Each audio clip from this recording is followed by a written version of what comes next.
Beard goes in motion to the far sideline. Emmel looking to pass. Little screen play to Gavin French. He's got some room to work over there on the far sideline. Dives forward, and he will have the first down on that diving effort.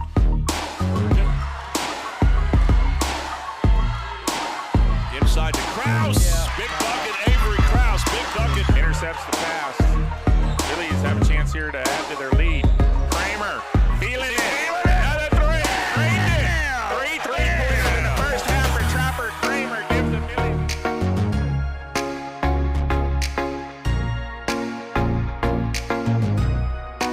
Deep breath. Here's the pitch. There's a shot. That could be gone. That's out of here. How about a home run by Kramer Robinson? That's how do you end the game? He's ready to go. Danny winds, kicks, deals, and there's a ball game. He's going to hit.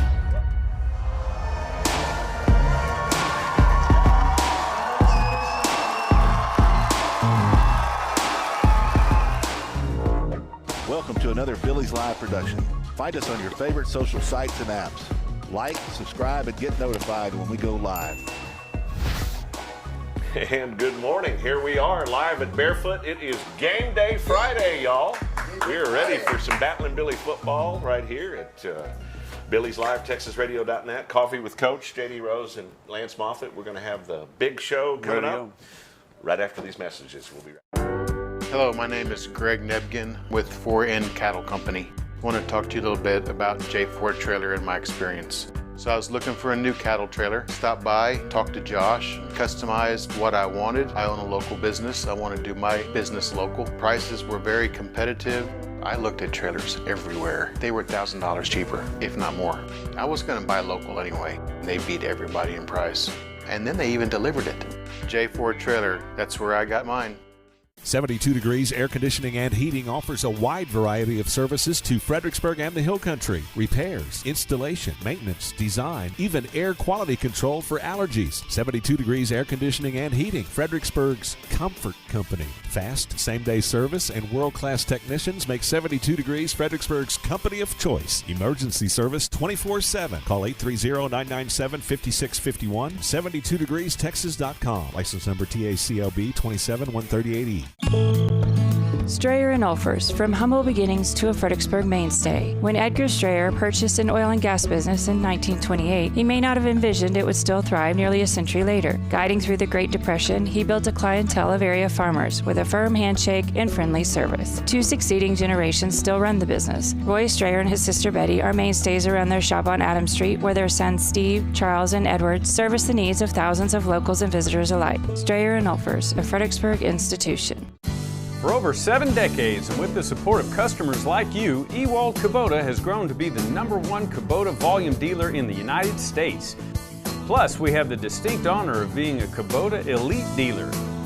So thank you, Jim, Julio, Jamar, Mr. Loya, Mike, Letty, Mr. Rodriguez, Paul and Penny, Thomas and Catherine, Mr. Miranda. From the Gulf of Mexico to the Hill Country of Texas, Ewald Kubota is your Kubota dealer.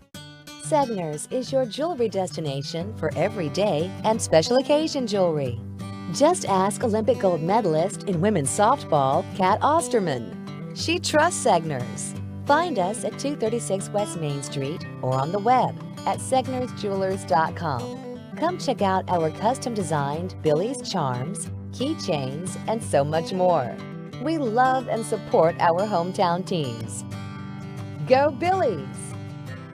Hill Country Refrigeration has been providing the Texas Hill Country with quality heat and air conditioning service, installation, and repair for 47 years. They offer dependable, friendly, and professional customer service. Robert and Clara Ann Almers founded Hill Country Refrigeration in 1974, but have been enjoying Battlin Billie sports for a lifetime. The Almers family are born and raised Billie fans. 4 generations, that is. Hill Country Refrigeration, where customizing comfort is their award-winning game. From one winning team to another, best of luck, Billies. Looks like we're back. Here we are. We are at Barefoot, 108 East Main, Fredericksburg. It's time for coffee with Coach JD Rose. Here we are. And Coach Lance Moffet. Game day Friday, you betcha. Game 8. Game 8 already. Yeah. This season, is it me or is it going by pretty quickly? Week 13 of the season, game 8, or week 12, excuse me, game 8. So yeah, it always goes fast. Yeah, that's just a sign of us getting old, JD. You know, that's the my way it mom works. always told me time's going to fly when you get Yep. older. No, she no wasn't question. lying. No doubt. No doubt. Well, a tough 40-14 loss to number 1 ranked LBJ, the Jaguars, at home last Friday. 1-1 in district. Yep. Seemed like a close game in the first half, and then the Jags pull away in the second. Yeah, you know, golly, they were as advertised, right? They were exceptional. Coach Fenner has put them in a position to be really good every year. Does a great job coaching those guys up and putting them in position to be successful. And you know, when you play a team like that has the kind of firepower they do and the kind of explosiveness that they have, you know, you've got to be real opportunistic. And we hung around. I was really pleased with the way we battled. First half was you know, awesome. Our kids are never going to quit. You know, we're always preparing for the next thing that's going to get us back in the game if we're behind, or we're always trying to figure out, well, if we do this, then we got to go with the onside kick, and we got to go for 2, and we got to, you know, and so, you know, there's no quit in us as a staff and as kids. Proud of them for that, but we just, you know, we just didn't execute when we needed to execute and make some plays. We had some chances in the first half to get some turnovers that would have helped us. Their first drive going in, we had a chance to get a pick right down in the end zone. We get that. They don't score. You know, we're going the other way. And then at one point they fumbled, and it appeared as if we had the ball, and they pulled it away from us. A little bit later, we punted to them. They're running the punt back right in front of our bench. The kid fumbles, just drops the ball, and it literally bounces off the turf right up into their guy's hands. And so, you know, that being said, I mean, we didn't get the job done. You know, we didn't do what we needed to do, and we didn't have the opportunities or create the opportunities that we needed to create to give us a chance to finish the game with us being victorious. Certainly we can, you know, the old mantra that, you know, they put their pants on just like we do. They're a team that's beatable. Any team is beatable on any night. We just didn't play well enough to get that done. And then, of course, you know, it's plagued us recently is injuries. We lost 2, you know, key guys at halftime. And so coming out of halftime, the dynamic of our offense changed a little bit. Just because we had 2 guys that had started the first half that were now on the bench. And so, you know, kudos to the guys that stepped up for the next man mentality. We talked about that all the way back to What do we always say? You're a heartbeat away from going in. You're a heartbeat away from going in, so you got to be prepared. But it changed the dynamic of what we were trying to do. And so, you know, when you play a really explosive team on offense, we talked about this a lot, the best defense for them is for them to be sitting on the sideline. And so we gave them some opportunities. We snapped the ball over our head, and we gave up a block punt. And you know, shout out to our defense for, I mean, we had 2 goal line stands where we stopped them and kept them out of the end zone, one after the block punt and one after a snap over Cole's head that, you know, we kind of fumbled around with and had to get down on the ball, and, you know, it could have gone the other way. So played pretty well on defense in regard to that. We gave up, you know, too many explosives. There's a couple of big plays where we didn't execute the coverage the right way, and the guy gets behind us, and against those guys, I mean, if they're behind you, you're not going to catch them. They were exceptionally fast. They are fast. And then one time, you know, we screwed down and came down on a play and had a chance to make a tackle, and we missed the tackle, and, you know, the guy gets the edge and he's gone. You know, and that's, you know, again, when you play explosive teams that are ranked like they are and they have the talent that they have, you know, you have to keep them contained at all times, and if you don't, they're going to get behind you. And so, you know, that's, you know, it was a, you know, a tough loss for sure. It's always tough losing, you know. But at the end of the day, we've got 3 losses this year to the number 1 team in the state, the number 4 team in Division II, and I think they might be higher now, Wimberley. And then when we played Bernie, I think they were ranked number 10. So, you know, we've got 3 losses at home. I hate losing at home. It stinks because some of our fans don't come back if they see us lose, and so our crowd wasn't quite as good last week as it normally is. Certainly they were into the game, and our Fred heads were great, and our band was great, and all that stuff was great. But we didn't sell as many tickets as we normally do, and that's part of it. But at the end of the day, we've played 3 really good teams and come up on the short end of those games, and so we're 4-3 going into game 8, 1-1 in district, and we've got to get back on the right track, which is getting after it. A question on my mind now, and I'm sure Billy Nation as well. The injuries, are they going to be back? Is it week to week with these injuries? So here's the deal. Everybody wants to know that, and so I want to remind everybody that we're talking about teenagers, and we're talking about the fact that their medical information is private, right? Right. And so we're certainly not going to give an injury report like they would in the NFL or in college or whatever. So, certainly we're progressing toward that end is about all I can say. To get them back on the field. I won't give you an individual basis. Some of them will be a game time decision. Some of them won't. We know that one in particular is not going to play tonight, but the rest of the guys work themselves back this week, and by the end of the practice week, which is Thursday, I think we're moving the right direction. But at the end of the day, football is a violent, physical game. And if you play it the right way, then you're going to have bumps and bruises and injuries and things like that. And so in light of that, that's a weekly thing. And so shout out to Lucas Scheidemantel and Natalie Hanley for their handling of our kids and their treatment. I mean, unfortunately, I'm frequenting the training room now because there's so many of them in there. We're checking on them, making sure they're doing what they need to do. And it's not an easy process when your body hurts and you got to, if your ankle hurts, you got to go stick it in a bucket full of ice and water, and that doesn't make it feel any better. It actually makes it hurt worse.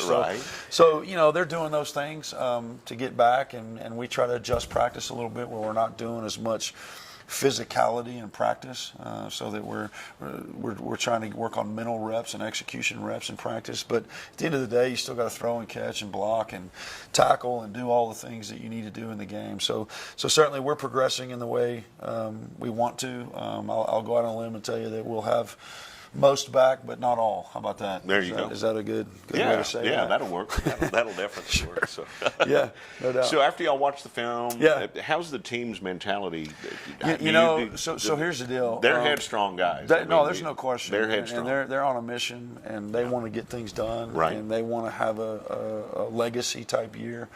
They want to do well, and so they're disappointed that we lost, but they also understand that, we can't let a loss to the number one team turn into a loss this week, and that's the danger you fall into, is that if you get your head down and you start bemoaning all the things that you did wrong against a really good team, then you can't do things right against this week's opponent, and you got to take care of that. So we flushed it. Our captain, our leadership, our seniors, our returners. They just have a great chemistry. I went over to team dinner last night. They had team dinner out at the park, and I just went to check on them. Just went and stuck my head in. I don't normally do that because we're normally playing sub-varsity games, but it was close, and it was between the 2 games last night, and I just love being around them. They're just great kids. They have great chemistry.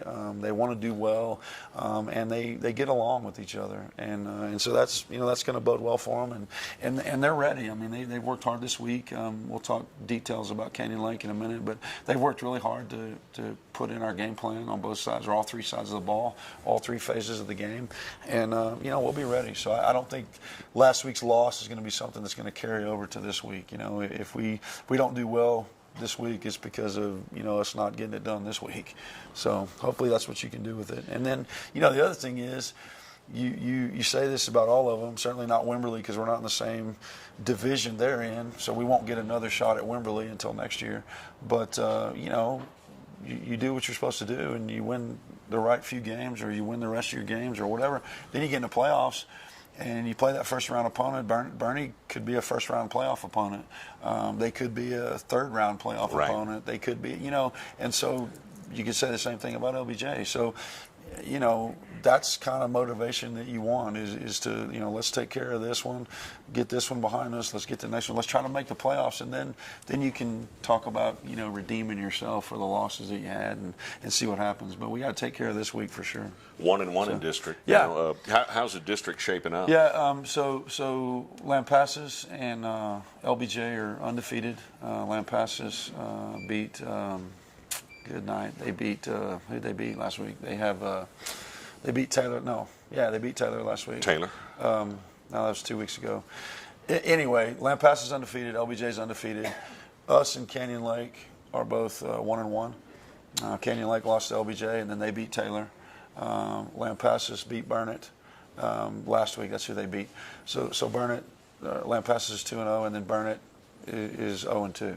So that's kind of how it shapes up, you know. And those things are all down the road. You know, LBJ's got to play Lampasas tonight. We're playing Canyon Lake, and Taylor and Burnett are playing each other. So, however those come out will determine what needs to happen next week. And so, you know, you're still in a good place where you control your own destiny. That's the thing where, you know, as long as you win your district games, you're in control of what happens. And so, you know, 6-team district, 4 teams make the playoffs. You know, 3 wins probably guarantees you a playoff spot. 2 wins, if you beat the right 2 teams, then, you know, that's going to get you in as well. So that's where we are. You know, it's you know, us and Canyon Lake going at it tonight, and then I think they'll get Lampasas next week, and then they'll finish up with Burnett. We'll get Canyon Lake this week. We'll go to Taylor next week, and then we'll finish up with Lampasas. And then LBJ has Lampasas tonight, and then they'll turn around and have Taylor and Burnett to finish up their season. So yeah, that's what it looks like, and we'll see what happens. Canyon Lake on the road. We'll have King and Cayman with Awesome. play-by-play on TexasRadio.net for a Battlin Billie oriented broadcast. There you go. Yeah. TexasRadio.net. Yeah, and they're Canyon Lake Broadcasting is doing it on YouTube for live stream. So what I'd suggest everybody do is turn their phone on or their radio on and listen to King and Cayman, and then put it on the YouTube if they want to watch it. You bet. That's what I used to do with the Dallas Cowboys. Yep. Turn Good down stuff. the TV sound and turn up the radio. Yeah. dudes. No doubt. All right, we're going to take a quick break. We'll be back. Guess what we're going to do next? I bet you know. Players of the Week from LBJ. The game last week. We'll talk about the Players of the Week. Awesome. And much more coming up. Creek Street Dental utilizes the latest technologies in dental care. Dr. McBride has been specially trained to offer the Hill Country sedation dentistry. Anxious patients can sleep through oral surgery in a private room with family nearby. Their CBCT machine provides near-silent imaging, making possible the most painless and effective treatments. iTero technology allows virtual manipulation and modeling, so no more gagging on impression trays. Call 830-990-1178 for the best in your family's dental health today. Gaddy's Pizza in Fredericksburg is a huge supporter of Battlin Billie sports, students, and teachers. In fact, Gaddy's offers a lunch special for teachers and students Monday through Friday for only $7.65, and that includes a drink. Gaddy's Pizza also has pasta, dessert, and one of the best salad bars in town. Enjoy the game room. Kids of all ages love it. Gaddy's takes pizza seriously. 2931 Highway 16 South in Fredericksburg. Billy Pride Iberales. Fredericksburg Veterinary Center takes care of animals of all sizes, little bitty small ones and great big tall ones. They'll treat your furry friends just like it was their own. Doctors East and Eckert can do all sorts of stuff to help them, like x-rays and blood work, surgeries and sonograms. They'll even work on their teeth. And if your animal is sick or something, they'll even go to your ranch or house to help them. Give them a call or visit them online at fbgvetcenter.com.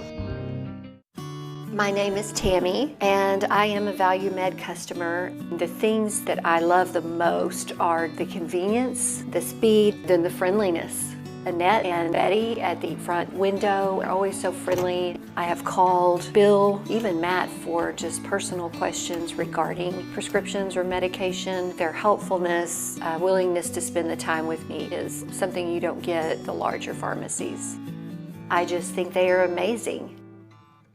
This broadcast is supported by Votive Hospice, a family-owned hospice founded by Fredericksburg natives. Votive Hospice is Fredericksburg's only Joint Commission accredited hospice. They're also Fredericksburg's first community-based palliative care, which means their team can help you or your loved one prior to needing hospice at no cost to you or your family. Votive is led by Dr. Rad Kothman and certified hospice and palliative care nurse Carrie Weaver. Visit votivehospice.com or call 998-1925. Votive Hospice, they're with you. Texas Hill Country Orthopedic, the official sports medicine provider of the Battlin Billies. Our board-certified and fellowship-trained doctors provide personalized and comprehensive bone and joint care for all ages. We utilize the latest technologies like platelet-rich plasma treatments, and also unique to the Hill Country, we offer anterior hip replacement. Whether you've suffered a traumatic injury to your shoulder or are just tired of dealing with arthritis pain in your knees, Texas Hill Country Orthopedics and Sports Medicine is here to help. Coffee. All right, we're back with you. You don't have your coffee. We're good. Yet. I'm getting it. We're good. I feel bad taking a swallow. It's all good when you don't have yours. We're back. No, but I'm gonna. Good. It's coffee with Coach or muffins with Moffet, as the coaches call it. That's because they like to eat, and I bring that coffee. Muffins back. with Moffet. Thank you, sweetheart. Moffet. My wife bringing my coffee to me, so we're good. All right, so we got our job. That's all good. Here. Yep, we're ready. Players of the week from the LBJ game. Who we got? Players of the week last week. JV players of the week. We played one game last week. We talked a little bit about it. LBJ didn't have a freshman team, which is, that's a little troubling from our perspective. We have 3 teams, and we want to have them have a game every week, and we weren't able to, get everything picked up and get it taken care of. But we did take 5 or 6 players off the freshman team and take them with the JV. So they went and played, and they beat LBJ on the road at LBJ. Sweet. And so our JV players, number 9, Brett Bowers, number 77, Colton Aiken, and then one of the freshmen, number 8, Charles Ryan. 3 JV players of the week, no freshman players of the week, but Charles is a freshman. So, and Charles did the kicking. He was 100% on his PATs. I think they scored 30 points, and it was 30-14. I think was the score. Big win for him. Colton Aiken is a 2-way lineman that plays on the offensive line as well as a defensive line, and he's a real athletic kid, and we're expecting great things out of him in the future. And then Brett Bowers has gotten the Player of the Week already a couple times this year, just because he's all over the field. He plays, he does whatever we need him to do. We've talked at length about the different dynamics of the JV and how this guy gets pulled up to varsity and that guy got hurt. And so I'll go out on a limb and say that Weston Herber and Brett Bowers have kind of been the glue of that team and have moved positions based on whatever we needed that week. And just done a great job. And I think Brett had a pick 6 last week against LBJ. So those 3 guys did a great job leading that team. And then our scout team player of the week is number 55 on the JV, Dylan Jacoby. And he did a really good job in our scout team this week or last week, and was able to, give us a look we needed and go hard and just willing to do whatever it takes from that perspective. And just another really good player that we're looking forward to in the future. And the scout team, when we get to talk about Canyon Lake, those are the unsung heroes of this deal, and it's really hard when you play a team like Canyon Lake because no one else does what they do on offense. And so you've got to get your guys to be able to do something they've never done for 3 days in a row and do it really well. And so it's kind of this process. And so this week they did a really good job of that. And then lastly, our goats of the week, we had 8 guys that gave up their Saturday afternoon last week to go with me and Kara to the band regional competition. We took them on a bus, and we just wanted to show our support for the band. So shout out to Mr. Hekamovich and the pride of the Texas Hill Country Band for just getting their Division I rankings, moving on to area. It was a big deal. They did really well. We drove down there. We watched them. They did an exceptional job. Their show is amazing. So just encourage people to do that. But our guys, Cade Yinsky, John Fritch, Mason Ray, Cole Emmel, Chris Neary, Leighton Byer, Sammy DeLuna, and Yordi Hernandez all gave up their Saturday afternoon. And it was okay. I was able to let them get rested, able to let them ride in the back of the bus and prop their legs up and sleep and get their treatment they needed and do whatever. So they got a 2-hour nap on the bus, and then we got out for about 30 minutes and watched the band perform, and were able to support them. So it's a great deal for that, and we appreciate them for doing that. So, I love me some Billy Nation. No doubt. I no love question. it. Awesome. Well, that's good Yep. stuff there. Well, we're going to take another quick break, come back, and, man, a big district game tonight, Canyon Lake. The Billies, both teams 1-1 in district. Something got to give. Billies on the road. We'll talk more about that coming up. Security State Bank and Trust. We've been building the communities we call home since 1941. That includes supporting our students, teachers, and schools. Behind each student is a community investing in what matters most. Security State Bank and Trust, proud supporters of Battlin Billie sports. We're rooting for your success on and off the field. Go Billies! Celebrating our 80th year of helping build the communities we call home. Member FDIC and equal housing lender. As Fredericksburg celebrates 175 years, Arrowhead Bank is celebrating almost 100 years of serving the people of the Texas Hill Country. Our goal has been the same since we opened in Fredericksburg 20 years ago, to combine the relationship banking of yesterday with the technology of today for a better brand of banking. Arrowhead Bank is proud to support our students in all their endeavors, athletic and academic, and we're excited to celebrate their successes this year. Billy Pride, Eber Alice, member FDIC, equal housing lender, NMLS number 423091. Dutchman's Meat Market in Fredericksburg is the place for premium meats. Not only can you find the best cuts of meat, but Dutchman's has fresh sandwiches for lunch, a variety of snack sticks, multiple jerkies, and dried sausage. Dutchman's also has a large assortment of rubs, spices, and sauces for all your meats. So go see Dutchman's at 1609 East Main in Fredericksburg, or call in an order at 830-997-5693 or online at dutchmansmarket.com. We love living in the country. My husband works from home, and I teach our 5 youngest children here as well. Fast, uncapped, reliable internet is critical for our family. And that's exactly what we've gotten from Bee Creek for over 10 years now. Bee Creek Communications. Always on, high-speed internet.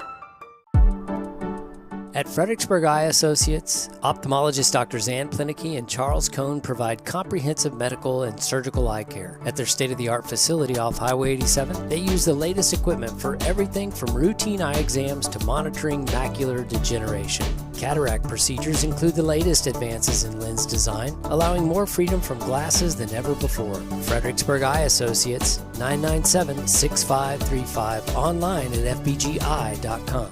DR Welding and Construction is the Texas Hill Country's choice for metal buildings using #1 American-made materials. They are fully insured for your protection and peace of mind. If you're in need of a metal building, a horse barn, airplane hangar, warehouse, equipment shed, barn dominium, or a business, DR Welding and Construction, 830-997-1058. On the web, drweldinginc.com. Quality and craftsmanship make the difference at DR Welding and Construction. And we're back. Coffee with Coach live at Barefoot, 108 East Main, Fredericksburg. A store full of just, man, caps, Got T-shirts. some cool stuff in here for sure. It's one of the coolest stores down on Main Street. Shout out to Matt and his family for bringing Barefoot to Fredericksburg. They've opened 3 other stores since then, I think. Lock, Stock, and Barrel, Fredericksburg Mercantile, and Camp Hayden, I think, are their other 3 stores here on Main Street. But they do a great job of supporting local and supporting the Billies. Speaking of local, Wednesday's local day here at Barefoot, 108 East Main, Fredericksburg. You get a discount, so head on over here on Hump Day Wednesday and get you some Battlin Billie gear. Speaking of ex-Battlin Billies, want to shout out to Chris Beckendorf. He's watching, and Alpha.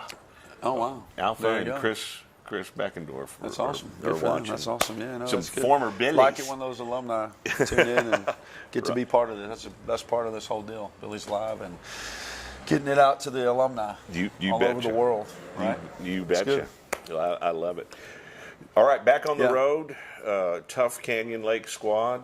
Yeah. What's the environment there in Hawk Stadium? Is it? Yeah, we've played them as long as I've been here.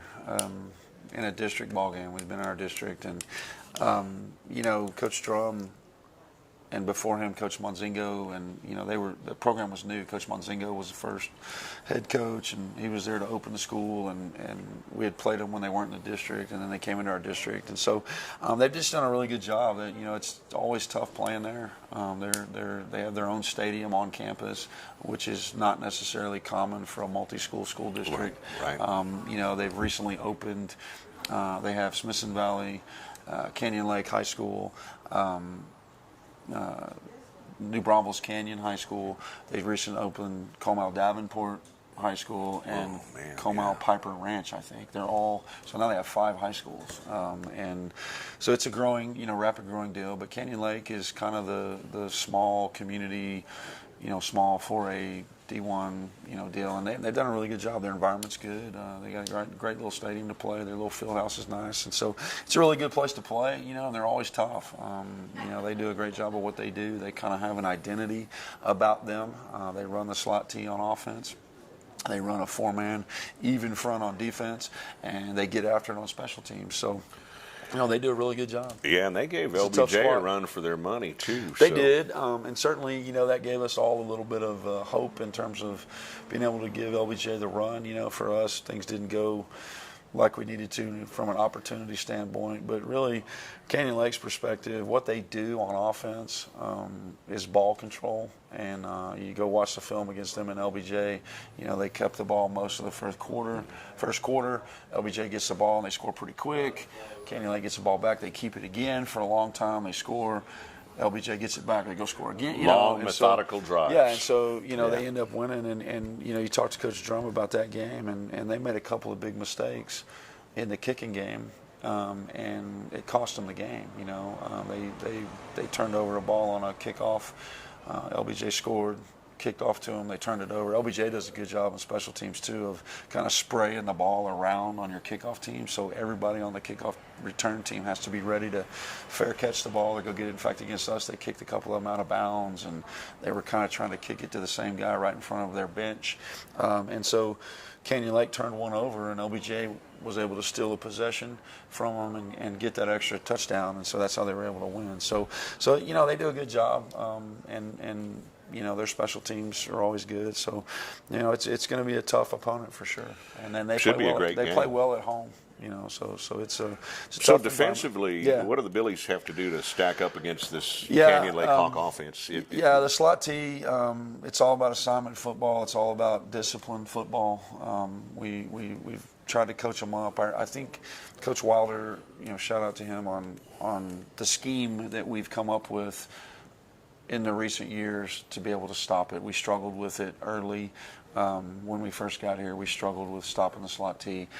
We evolved, we've tweaked, we've changed it, we've massaged the techniques, we've massaged the alignments a little bit each year. And so, to not give away too many details, we like the way we line up to it, but what it ultimately boils down to is that a 17-year-old has to be willing to be disciplined enough to do the same thing over and over and not get bored with it. And that's kind of what they rely on, is that you as a teenager aren't going to do your job 85 times in a row the same way, because if I'm reading with my eyes the offense and my guy does this, then I got to do that, and if he does something else, then I got to do something else, and so it's just a matter of being really disciplined and having great eyes and reading your keys every play and then fitting like you're supposed to, and what they rely on is they want to run the football, they want to get 3 to 4 yards on every play. And they want to go for it on 4th down. If you get 3 yards on every play, then it's 4th and 1. Right. 3 is 9. It's 4th and 1. And they're going to go for it on 4th and 1 anywhere on the field. And they don't care because they know they can get 1 yard. And so ideally, we want to get them off schedule, get them behind the chains, get them in 2nd and 8 instead of 2nd and 6, right?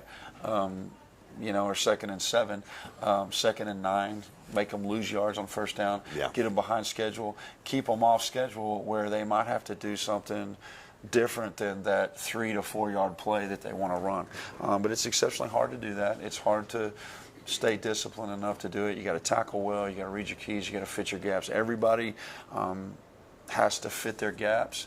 And with the way they pull linemen on just about every play. They might pull one guard, or they might pull a tackle, or they might pull both guards, or they might pull a guard and the running back and the slot back, and then the wing back's getting the ball. So you pull a guard, and then you got two other guys. And so what happens is on that side of the line, you end up creating 3 more gaps because you got 3 more guys. So instead of your A, B, C gap, now all of a sudden you have a D gap, an E gap, and a F gap, right? And so you're running out there, and so those aren't traditionally the gaps that you fill with your defense. So you have to be ready to fill those gaps, and you have to be able to take out those blockers, and so it's quite a deal. I mean, they do a really good job with it, and then the other thing they do, they only throw it a handful of times a game. Anybody that runs this offense, they throw it a handful of times a game, but their efficiency of throwing the ball is so high because normally the guy's wide open because you're trying to stop the run. They kind of lull you to sleep, they lull so you to to sleep, and then you don't read your key, and your key, instead of blocking down and you're supposed to fit outside of him, he arc releases and he's up the field on a pass route. Well, you want to be looking in the backfield to see where the ball's going, and he runs by you and he's wide open, and they throw a pass to him, and he's down the field. So, it's definitely a deal where you got to be really disciplined on defense. We got to gang tackle. We got to be really physical. Our linemen have to win the line of scrimmage, which we like that. Our D line has proven to be pretty good this year. They've got some keys. Done a heck of a job. They really have. Yeah. I mean, I think we've done a really good job of stopping the run this year. Certainly, that's what these guys want to do, and they form a great challenge in that. So, but that's what we got to do on defense. And if we can do that, then we'll have a chance. But when we talk about offense, that's what I was going to say. How does our offense stack up against their defense? Was going to be my. Well, and they run a 4-man front. Looks a lot like our defense. Yeah. Four down linemen. We've gotten a little more multiple in recent years. In fact, last week against LBJ, we were in a 3-man front most of the night. But they're in a 4-man front. They're going to have 2 linebackers in the box most of the time, 6 guys in the box, and then they're going to move their Sam linebacker in and out of the box based on our formations. If we give them a tight end and 2 backs, he's going to be a little bit closer to the box. And then they're going to have 2 high safeties most of the time with their 2 corners in what we call a cover 4 look, where at any time all 4 of those guys can be deep, or they run where 3 of them are deep in a quarter halves, or one of them's deep and it's a cover 3 look or whatever. They move around a lot, so we're going to have to find the holes in their defense from a throwing perspective, and we're going to have to be able to establish the run up front. Our O-line, shout out to them, they've done a good job this year. We've been able to run the football really well at times, and so we're going to have to be able to establish that, and again, against their offense, the best defense is when we're playing offense, right? And so we kind of convinced our defensive guys of that against Burnett. I alluded to the fact that some of them were mad because they only got to play 9 plays the first half of the Burnett game, and I'm like, no, guys, that's what we want. Like, we don't want to have to play too many plays on defense. Right. Because when you play too many plays on defense, you raise the mathematical anomaly of the fact that something bad can go wrong. The more you're out there, the more chances they get of making something good happen. So we want to keep them off the field, and then shift into the third phase.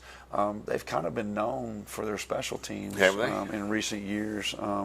Their special teams coordinator does a good job. They line up a little bit different on kickoff team. They do some different things on their punt team. They line up with a big wide splits, and they kind of overload one side, and they try to catch you not paying attention to who's on the line and who's a receiver and who's eligible and all that kind of stuff. So we got to be very disciplined. Be ready for some trickery, if you will. No question. And so they're a solid team. I think some of the people, everybody picked LBJ to win the district, and I think most people picked Canyon Lake to finish second. So it's a great challenge for us to get to play them at their place and apply what we know and what we can do.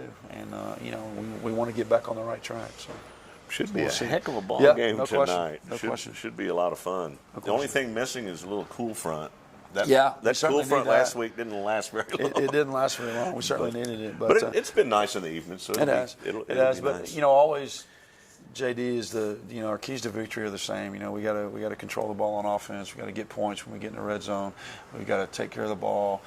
We got to be able to get them off schedule on defense. We got to be able to force some turnovers, get the ball back Just from my observation of watching and listening and being there, the red zone's been, y'all have been doing pretty well in the red zone. We have. We've stalled out a couple of times, in the red zone. But for the most part, you're punching it in. It goes up and down relative to your opponent and their defense, but certainly we've had some pretty good offensive production. And I mentioned already that our defense, has done some really good things in the red zone as well. Last week stopping LBJ twice. That's huge. Inside the red zone is a big deal. So yeah, I mean, we got to get things done, and we've got to, again, I talk about it every week, our special teams, dadgummit, we've gotten 2 punts blocked in 2 weeks, and that's on me. I'm the special teams coordinator, so I gotta atone for that, I guess. We gotta get that fixed, right? Because we put our defense in a bind both weeks. Luckily, we're very fortunate that the defense did such a great job. Against Burnett, we got the block punt. They stopped them, kept them out of the end zone. But because they were so close to the end zone, we got the ball back on offense. We turned it right back over to them, gave them a short field. If we had never got the block punt, they never would have had a short field. So those things all relate to each other. In the same way with LBJ, blocked the punt, we stopped them, kept them out, and the defense rose up and did a good job, and that was kind of a momentum thing. So we just got to do a better job of doing our job and knowing what to do. And part of that, certainly don't want to make excuses, but when we go through this injury situation, now, you can't put this kid on special teams because you don't want him to get hurt on special teams, and so you want him to be able to get a little bit of a rest or a break, and so you move personnel around, and so gotten into a situation where we've had different personnel on special teams each week, and so, you go all the way back. We spent the first 2 weeks, man, I was really proud of what we did the first 2 weeks. We practiced special teams every day with me and a couple of middle school coaches going over our techniques and all the things we were doing. That was a long time ago. And we've since changed personnel so much that we've had to, reteach people each week how to do the job they need to do. So certainly we got to get better at that and try to steal some momentum, steal some possessions in the kicking game as well. So. All right, we're going to take a quick break. We'll come back. We'll find out how the sub-varsity did last night, and we'll talk some other fall sports. Yep. And a whole lot more coming up on Coffee with Coach right here, Billies.Live and TexasRadio.net. We'll be right back. Do you have a good head coach to draw up a play for your retirement plan? Have you done the practice drills necessary to produce a good portfolio? If not, contact Joseph Financial Partners. They will sit you down in front of the chalkboard and walk you through all the X's and O's. They'll set up your offense and your defense so you're prepared for the good days and the bad days. If you're not sure about your coach or the plays that you're running, contact Joseph Financial Partners, 830-997-4763 or online at josephfinancialpartners.com. Securities offered through LPL Financial member FINRA. For a family-operated, community-focused business that supports all men and women in the United States military and first responders, think Toch Well Service. For all your well repairs and service after drilling, think Toch Well Service. For water pump installation in windmill, solar pump, jet, submersible pump, and pressure tank service, think Toch Well Service. They've been serving Fredericksburg and the Texas Hill Country since 2002. Call 830-997-2413. License number 4502-KLP. Nature and beauty along the fairways at Lady Bird have a way of slowing life down. While the front nine features significant elevation changes and the tranquility of Live Oak Creek, the back nine stuns with its panoramic vistas of the surrounding hills. As the home of the Fredericksburg Junior Golf Foundation and the Fredericksburg Middle School and High School golf teams, all of us at Lady Bird Johnson Golf Course are proud to support our community's tradition of excellence. Lady Bird Johnson Golf Course. Practice, play your way. Black Chalk Home and Laundry is one of the most unique home decor and gift boutiques in the Texas Hill Country. Come get lost in the found and unbound items that surprise and delight you around every turn. Steeped in history, our building will take you back to a bygone era that delights the senses. Black Chalk Home and Laundry, a happy place filled with the found and unbound. Come, discover yourself and love your home. Los Cazadores is the stop for hunters to gear up and get ready for season. The store in Stonewall, Texas has been remodeled and stocked with guns, ammo, feeders, blinds, and much more. Los Cazadores has the top archery products, offering expert experience with an on-site 3D range. Bucks are brought in from all around to be scored with trophy scan technology and entered into our contest. Stop in and sign up for the world's largest whitetail hunting contest. Well, howdy, friends. This is Paige Finley from FBG and Billies.Live. I want to tell you about some new friends I met at J4 Trailer, a family-owned Texas trailer dealer out 290 just east of Fredericksburg. They carry utility trailers, livestock trailers, cargo trailers, and if you're looking for all the bells and whistles, they can custom build just about anything. Food trucks, car haulers, trash, or landscape trailers, whatever you need. Give them a call today, 830-997-9969, J4 Trailers. That's where I got mine. And we're back live at Barefoot, 108 East Main, Fredericksburg. Coffee with Coach. Game day Friday. Billy's taking on the Canyon Lake crowd Hawks. noise today. I don't know what's going on. I don't know what they're doing. The crowd's sleeping today, I guess. I guess we're boring them to sleep. Anyway. It's never boring to talk about football. No, it's not. Heck no. Football. Daggum. How'd the sub-varsity come out? We lost both games last night, which, that's not normally some good what you games, like. though. High scoring. Yeah, good games. The freshmen lost 38-30, and they battled really hard and did a good job. Again, back to how you beat Canyon Lake. Made a couple of mistakes, didn't fit a particular way and they get a big play, or didn't read a pass play right and they get behind you and they throw a big pass play, that kind of thing. And then if you make mistakes on offense, turn the ball over or don't convert a first down, and you just give them one more opportunity. So proud of the way they battled, though. They were in it both games. I mentioned earlier that I don't think we ever felt like we were out of the game or weren't going to have a chance to win. Coach Gibbs and the rest of the sub-varsity coaches were doing a great job anticipating the next thing and getting ready for the onside kick and getting all that ready to go. And then the JV lost 32-27, which they scored late. Went for two and didn't get it. So if we go for two, now it's 32-30. Now we can get an onside kick and go kick a field goal, to win the game or tie the game up. So, certainly, we hate losing, and losing stinks, and it's not any good. But those kids battled hard. It's fun to watch those JV kids play. The JV is currently 5-3. And the freshmen are 4-4. So, they're having a decent year. They're competing well and getting after it. And so we just want them to be ready to move on to the next thing. The whole purpose of playing JV, freshmen, and even middle school in some regard is to prepare themselves for the next level, which is the varsity. And Coach Gibbs rightfully told the JV kids last night that starting to see some of them play in a varsity manner. We Jose Sanchez and Colton Aiken and Emmett Ayala and our linemen, Garen Betcher and some of those guys, Brendan Sorolla, you're starting to see them finish blocks like varsity linemen. They block all the way till the whistle blows, and then they block through the echo of the whistle, and they pancake a guy at the end of the play, and so that's what you're working to. When they start playing as seventh graders, they don't really like contact, number one. Like, they don't like touching each other, right? That's a hard thing to teach them. You go all the way down to Rams and Little Billies, and when they're peewee, it's just not natural to engage contact. But then to get them to a point where if they're going to play on varsity, they have to like contact. Right. They have to like to hit each other. So, exactly. So getting to see them do that is a good thing. And we had a good crowd, and it was good for them to get to play at home. They'll be home again next week against Taylor. With Taylor, just like LBJ, has already let us know they don't have a freshman team, so we're going to have to figure out what we're going to do with our freshmen. We're working on picking up a game for them. They may have to travel, but we'll let our parents and everybody know what they're doing next week before we get to it. But definitely the JV will be back at home against Taylor next week, and then we'll be back on the road. So it was a good night for the sub-varsity. Certainly wish we would have come out on top. Yeah, putting up 68 points, and no doubt between the two teams in one of the So that's the kind of games people like to watch. Yeah, they do a good job, and we execute well on offense and we play well on defense, and we just made a few too many mistakes.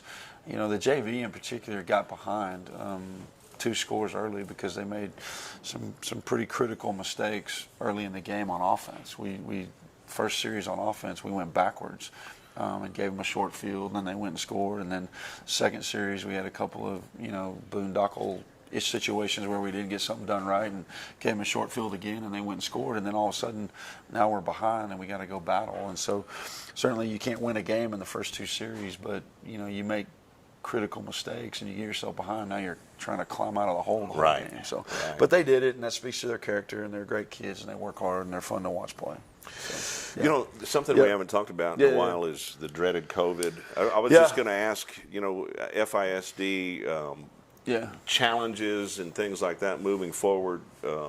How are things kind of looking now and then to the future? First of all, I think things are looking great. Glad to hear that. Our COVID numbers are way down. I think the district number, I think we had 1 positive case at the high school and none anywhere else. That's what I want to hear. That's what I want to hear. Dr. Rodriguez, our new soup, who is an awesome dude and a great superintendent, great leader. He shares with us every week the Gillespie County numbers, and I noticed that this week that number is 0 as well, or it's really low. So thank the good Lord. So those above. Those are all good things, but there are some real challenges coming out of this pandemic. Is there? The thing that we've got to reset on with all of our kids and our parents is that kids got to go to school.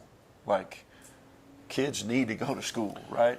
We took 18 months or 2 years or whatever. I mean, this is the 3rd school year where we've been affected by this thing. And prior to this, in 27 years of being an educator, when kids didn't feel well, we told them they needed to go to school anyway, right? And so now, if they have the sniffles or they have a cough or they have any of those dreaded symptoms, we tell them to stay home. Well, at-home learning is not the same thing. I mean, it's just not. And I don't, people can advocate for it or not or whatever. It doesn't matter.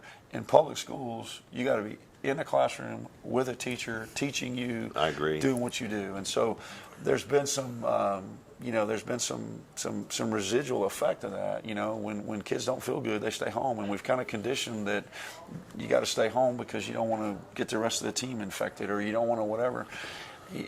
Whatever the science begins to tell us is we got to get kids back in school. Our attendance rate has got to get back up. Every school in the state of Texas is struggling with that. And we just got to get back to the more normal situations that we had before with this deal. And I think in Fredericksburg, we're blessed that we're there, I think. Yeah, we are. From a perspective of, when our kids are coming to school, they're doing a good job. Our grades, 9-week grades came out last week, and our grading failure, academic achievement, if you want to call it, was back to pre-pandemic status. Now, the 6 weeks, coming out of the first 6 weeks of school, it wasn't. It was inflated. But our teachers worked really hard. Our kids worked really hard. And so at the 9 weeks, when we actually did report cards, it looked a lot more normal. So I think that's the biggest challenge we have. I shout out to our community, our school board, our leaders in this city, that we've tried to be as normal as possible for as long as we possibly could. I agree. But it certainly it changed the way we do things, and we've got to understand that change and then figure out a way to get back to where we got to go to school. I mean, that's just the bottom line. Our kids got to be in school. So there's lots of challenges facing us as well. Coming out of this pandemic, we've kind of stalled. Everybody in the country's kind of stalled their progress, and so we've got to get back on board with our progress, and they're working really hard. Our bond committee's working on some facility improvements and things like that. And so those are all things that coming out of this thing, we've got to get back more on a normal improvement. The other thing, our facilities, get back to normal with our kids going to school. And then probably the third thing is we got to take care of our salaries for our teachers and our employees, because as so grows our progress in Fredericksburg and our property values and all that, so grows the ability of our middle class people to live here. And so we've got to address these challenges, and I know Dr. Rodriguez is doing a good job with our leadership team trying to get on board with getting those things addressed. Our school board has been working, really hard to try to address those things, and so, we're going to have these are some real challenges that we're going to have to get the community on board with to move forward in a positive way. It's definitely opened up some things for us, and we definitely have some things we need to get done. Affordable housing has been a big old topic for a while around here, without a doubt. Well, as we wrap up here, other fall sports, volleyball got a big match tonight. Big at match home versus Bernie tonight at home. Yep. It's a big match. We really need to steal one of these two. We wanted to steal one from Wimberley Tuesday night. We fell to them. They're undefeated in district. The potential district champion. They play Bernie again on Tuesday. So they've got to go one more round with Bernie. But how's Bandera doing? We're kind of battling out with Bandera. So that'll be the deal. So if we take one from Bernie and then we beat Bandera, then we'll be in good shape.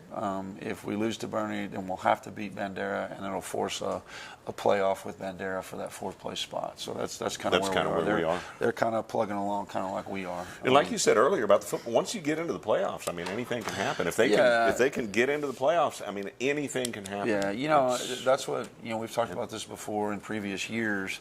But the whole thing about UIL and 4 teams making the playoffs and all that, there's mixed opinions on that. Everybody wants to be nostalgic about way back when and back in the day when there was a time when only the district champion made the playoffs. Right. Then when we were in high school, they changed it to 2 teams. The top 2 teams made it. When I started coaching, that's when they added a 3rd team. And then when we came to Fredericksburg was when they added the 4th team to the playoffs. So yeah, it's certainly easier to make the playoffs. Hey, there's been some upsets in there now. But the reason they do that is that there have been plenty of teams documented in every sport that made the playoffs as the 4th place team, right? And ended up playing in the regional finals or the state championship or whatever. And that speaks to the relative success of potential districts. And I would go out on a limb and say that, in volleyball, our district is pretty good. It is. You think about, we're going to talk about team tennis. In team tennis, 2 top 5 teams are in our district, and we're a top 10 team in our district. So if we just get in the playoffs, we've got a chance to play like they did in team tennis. They played to the regional quarterfinals and got beat by the team in our district, Wimberley, who just happens to be ranked in the top 5, right? And so, that's the value of doing that. Is it kind of takes away the fact that maybe the alignments aren't always as equal as they need to be, and so that's why it's a good thing. And already mentioned team tennis. They fell to Wimberley this week. They battled their tails off. They were in it right up to the end, and they're certainly disappointed. Their expectation. We're 2 years removed from them winning a state title, and so when you do that, you win your 3rd state title. Then that's the expectation, and so when you don't get to go to the state tournament, then you're certainly disappointed. But that doesn't do anything but strengthen their resolve and get them to go back to work and start to get ready for the individual season in the spring and see if we can't get that done in the spring. So, and then cross country is going to the regional meet in Corpus on Monday. Our girls run at 10 a.m. Good luck. So yeah, our girls are awesome. going. Our girls team is going. Our girls, having a remarkable year. First time in 17 years they won district, advanced. Taylor Grona is leading the team. All those girls are doing a great job. And they've got a real shot to make some noise at region as well. Love it. And then Ray Romero, our boy, is going to run at 10:30 right after the girls. So they'll go down on Sunday, spend the night in a hotel, get up and get ready to compete in the regional cross country meet on Monday. So yeah, and then I already shouted out to the band a little bit, just wish them luck. Next week they go to their area competition at the field in Pflugerville. Brian told me that today they perform like at 4 p.m. or 4:30, something like that, later in the afternoon. And then at this one, at the regional competition last week, they perform and then they get a rating, and if they get a certain rating, then they advance. So they got a 1 rating, Division 1, so they got to advance to area. At this one, they have preliminaries that kind of go all day, and then they take the top 12 bands from the preliminaries into the finals that night. So they'll be able to do their show twice. They'll do it once to get in, and then if they get rated properly or ranked in the top 12, then they advance to the finals. He said it would be till midnight next Saturday where they find out whether or not they get to go to state. But if they get ranked, out of that top 12 in the top, then they get to advance to state. So good luck to them, and then shout out to Coach Wilder and the cheerleaders. Another great pep rally. They are doing great things with our Spirit and our Fred Heads, and all those groups are just doing a great job supporting all of our teams. At the volleyball game the other night, those guys were great. I love it when our football kids get to be part of that at a volleyball game. They don't typically get to do that on a Friday night, but they certainly do it on a Tuesday night. So it's been really good, and they're getting ready for their season. They're kind of a winter sport.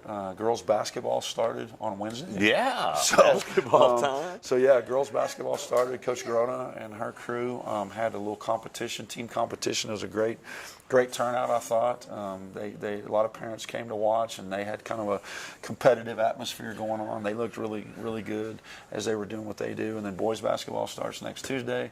And then, as I was alluding to, the cheer group will start preparing for their UIL Spirit competition, which will be in January, which is a state competition, which they did really well at last year. They had improved each year previous to that and got their highest ranking last year. So, and then, our swim team is swimming. And they're doing a good job as well. So there's just a plethora of activities going on. Before we know it, we'll be talking about soccer starting, powerlifting will get started, and we're just moving along, right along through the year. So it's been a great year so far, and it's a great time to be a Battlin Billie. That's what I was just going to say. You read my mind. It's great to be a Battlin Billie. Well, thank you for tuning in here, Billie Nation. Yep. We certainly appreciate it. That's going to wrap up our show today. Coffee with Coach JD Rose, Coach Lance Moffet here from Barefoot, 108 East Main, Fredericksburg. Come get your Battlin Billie gear right here. Don't forget Wednesdays, you get a discount on Hump Day. God bless you, folks. Go take care of Canyon Lake tonight. We're going to get after them. Get after them. All right. That's going to do it for the show. Y'all have a good one. That's awesome.